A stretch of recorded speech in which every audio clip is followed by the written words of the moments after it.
কারা নির্যাতন নয়, আসলে তো এটা কারাবরণ। আমরা তো জেনে বুঝে এই পথে পা বাড়িয়েছি। কেউ যদি মনে করে থাকে যে আমরা জানি না, তাহলে এটা তাদের এটা মিস ইনফরমেশন। আমরা জানি আমাদের এই পথে চলতে গেলে এই পথটা কুসুমাস্তীর্ণ নয়। এ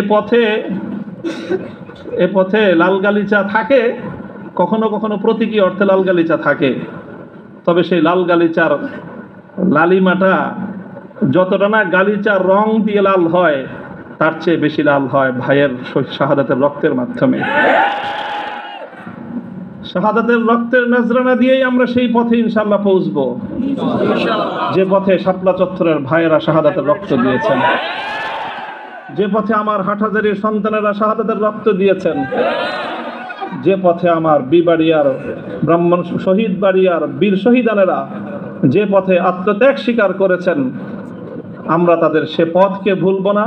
তাদের সেই শাহাদাতকে আমরা কোনো সময় সেই শাহাদাত অস্বীকার করার কোনো প্রবণতাকে এক মুহূর্তের জন্য বরদাস্ত করব না।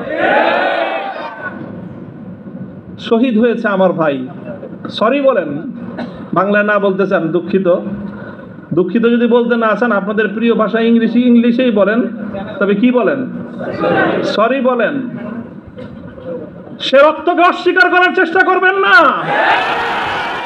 শাহাদাতের শহীদের রক্তের সঙ্গে গদ্দারি করার মতো সেই বেঈমান কওমি মাদ্রাসায় জন্ম হয় না। কাজেই যে কথা বলতেছিলাম, যেটা হলো কারাবরণ আমাদের। কারা নির্যাতন তো অনেক পরের কথা। আল্লাহ পাক রব্বুল আলামিন কারা এই কষ্ট থেকে আমাদের সকলকে হেফাজত করেন। আমিন। প্রতিশোধের যে কথাটা, সেটা আমরা তো পয়গম্বর আলাইহিস সালামদের অনুসারী। নবী ইউসুফ আলাইহিস সালামের সেই বাণী, লা তাসরিবা আলাইকুমুল ইয়াউম, গতকালকেও আমি বলেছি, আজও বলছি, আমরা কোনো প্রতিশোধ গ্রহণ করি নাই, করতে চাই না। করার প্রবণতা কখনো যদি আমাদের মন থেকে উদ্গত হয়, সেটা হলো ইন্নামা যালিকা মিন্নি ওয়া মিনাশ শাইতান। শয়তানের প্ররোচনায় কখনো হয়তো আমরা ব্যক্তিগত আক্রোশে প্রতিশোধের কথা বলে থাকতে পারি, কিন্তু আমরা প্রতিশোধ পরায়ণ নই, এটা মূল কথা। এই হিসাবে আমি প্রতিশোধের এই শব্দকে প্রত্যাখ্যান করলাম। তবে অন্য আরেক অর্থে আমি প্রতিশোধের এই শব্দকে সমর্থন করছি। শুধু সমর্থন নয়, বরং আমি আমার পুনর্ব্যক্ত করছি যে আমরা প্রতিশোধ নিব। আমাদের সেই প্রতিশোধ হবে সেই প্রতিশোধ, যেই প্রতিশোধ হিজরতের আগ পর্যন্ত 12 বছরের জুলুম এবং নির্যাতনের প্রতিশোধ মক্কা বিজয়ের মাধ্যমে আল্লাহর নবী গ্রহণ করেছিলেন। আল্লাহর নবী মক্কা বিজয়ের পরে সেই সকল অপরাধীদেরকে ক্ষমা করার মধ্য দিয়ে, সেই জমিনে আল্লাহর দ্বীনের ঝান্ডা সমুন্নত করার মধ্য দিয়ে মধুর প্রতিশোধ নিয়েছিলেন। আমি আবার বলছি, এদেশে ভাড়াটিয়া থাকবো না, ভাড়াটিয়া হিসেবে থাকবো না। এই জমিনের মালিকানা সূত্রে এদেশে বসবাস করি।